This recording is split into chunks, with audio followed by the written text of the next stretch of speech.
በኢጂፒ ላይ ያው ጨረታዎችን ካስገባን በኋላ የጨረታውን ስታተስ እንዴት ማየት እንችላለን ለሚለው ለምሳሌ በጨረታው ላይ ምን ያህል ሰው ተሳትፏል፣ ጨረታውንስ ማን አሸንፏል፣ ጨረታው ላይ ፓስ አድርገናል ኦር ፌል አድርገናል፣ በጨረታው ውጤት ላይ ቅሬታ እስካለን እንዴት ቅሬታችንን ማስገባት እንችላለን የሚለውን አሁን የምናይ ይሆናል ማለት ነው። ለምሳሌ ይህን ጨረታ እንመልከት። የጨረታው እዚህ ጋር ሪፈረንስ ነምበር አለች። እቺን ሪፈረንስ ነምበር መያዛችሁ እንዳትረሱ። ማይወርክ ስፔስ ላይ ከመጣም በኋላ እዚህ መታችሁ ያቺን ሪፈረንስ ነምበር ፔስት ታደርጋላችሁ። ዘን እዚህ ጋር ጨረታው መጥቷል ማለት ነው። አሁን የዚህን የጨረታ ስታተስ ነው ማየት የፈለግነው። ለምሳሌ በጨረታው ምን ያህል ሰው ተሳትፏል የሚለውን ለማየት እዚህ ኦፕን ቴንደር ኦፕኒንግ ሚኒት የሚለው ላይ ትመጣላችሁ ማለት። እዚህ እንደምትመለከቱት የቴንደሩን ኢንፎርሜሽን እየሰጠን ነው። ላይክ እዚህ ጋር እንደምትመለከቱት ደግሞ ምንድነው በጨረታው ላይ ምን ያህል ሰዎች ተሳትፏል የሚለውን እዚህ ጋር ሰፕላየር ሊስቶቹን ማየት እንችላለን። በሁለተኛ ኢቫሉዌሽን ሪዛልት ነው።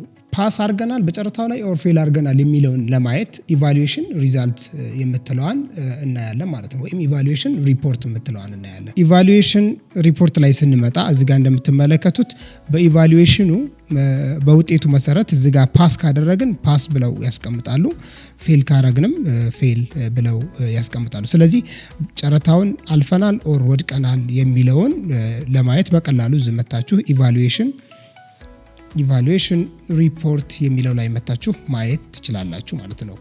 በሶስተኛ ሌቭል ጨረታውን ብናሸንፍ አዋርድ ብንደረግ እንዴት ነው የምናየው የሚለውን ደግሞ እዚህ እንደምትመጡ እዚህ ትመጣላችሁ። አዋርድ ኖቲስ የምትላለች እሷን ክሊክ አድርጉ።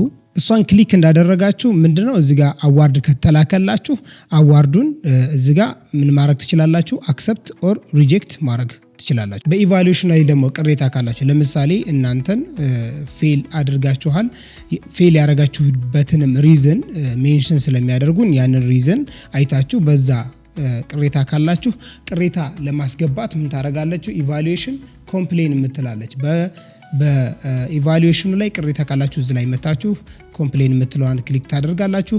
ለምሳሌ ይህ ጨረታ በጣም የቆየ ጨረታ ስለሆነ ምንድነው አሁን ላይ ኮምፕሌን ማቅረብ አንችልም የሚላለ ቢኮዝ ሾርት ፔሪድ ኦፍ ታይም አለው። ልክ ጨረታው ኢቫሉዌሽን እንደተላከ ቶሎ ቅሬታችሁን ማድረስ ወይም ሰብሚት ማድረግ አለባችሁ ማለት ነው።